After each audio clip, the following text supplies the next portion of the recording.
Well, we're 1 month into the new school year, and the number of days your student has made it to class could already show their likelihood to succeed. Research shows that half of the kids who miss 2 to 4 days this month will go on to become chronically absent this year. It was a huge pandemic problem that school districts are still trying to solve.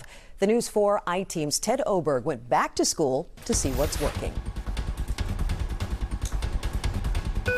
Class is in session at Woodbridge High in Prince William County.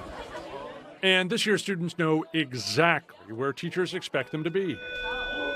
They're strict. Yeah. It was a big jump. These high schoolers are talking about a crackdown on attendance at their school, a push to get kids in their seats in person and on time. If you're late to class, if you're missing class, if you're caught around the school, like walking out, the security guard will bring you to the school so you could get the proper, I wouldn't say punishment, but like reinforcement? Yes.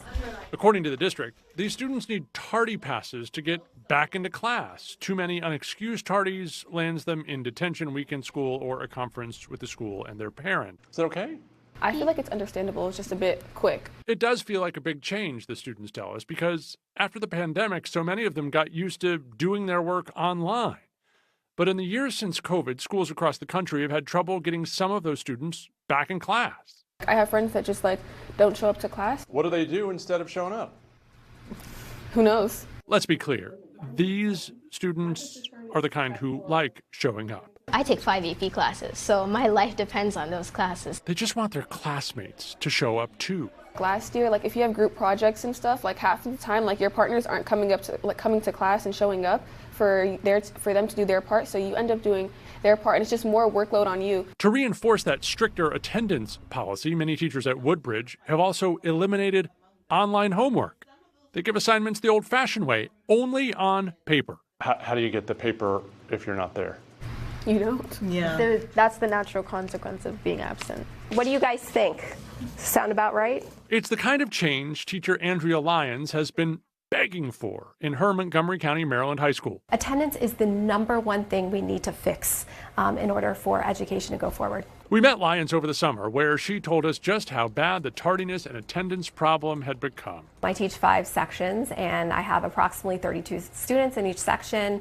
And when the bell rings to start first period, I routinely have 4 to 6 students on time for first period. She says a few more kids may trickle in after that, but so many students miss so much class. She says her school has what they call amnesty days, once or twice a month, so kids can complete late assignments. What does that do to your teaching? First of all, we spend a lot of time planning these engaging lessons that can't be done because you don't know who's going to show up every day. In addition, we have to stop our teaching and kind of freeze to let students make up work. In Montgomery County, kids who have 10 consecutive days of unexcused absences risk being withdrawn from school. Lyons doesn't want to see that happen to any of her students, but says the same attendance policy lacks teeth because attendance doesn't directly factor into a student's grade. She says that's why some of her students question why they need to be in class at all. The students want to know, what assignments do I have to do? And when do I have to get them to you? And how do I get the points? The DC-based think tank, the American Enterprise Institute, has the latest state-by-state data on chronic absenteeism, which they define as missing at least 10% of a school year. In our area, 40% of DC students were chronically absent in the 2023-24 school year. In Maryland, that number was 27%. And in Virginia that year, 15% of students were chronically absent. All of those figures are still higher than they were before the pandemic. But Virginia's been recognized for its progress. Virginia has really used its data. Hetty Chang runs the nonprofit Attendance Work, which highlights Virginia as a success story across the country.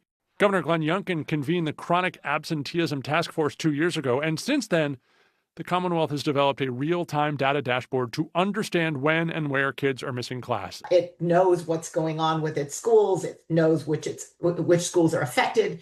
They're using that data to target action. Chang notes there's growing research showing harsher truancy policies disproportionately affect low-income students. Her organization advocates for understanding what's keeping a student from school and helping them solve that problem. There's a fine line between conveying consequences, but still offering supports so kids get what they need, because our long-term goal is we want kids to be educated and graduate. But Attendance Works knows there's only so much schools can do on their own. Families have to be partners on this. They have to understand why school matters. Tell me more about the students we talked to at Woodbridge. They're proof that part really matters. I come from an East African household, and my mom does not play. So there's no point to ask to stay home because I know it's not going to work. My parents are East African too. If you can walk out of that bed, you can walk to school. What happens at home really does matter at school. A spokesperson for Prince William County Schools tells us reducing chronic absenteeism is Superintendent Latanya McDade's #1 goal. And they've been heavily focused on it and making progress since the pandemic.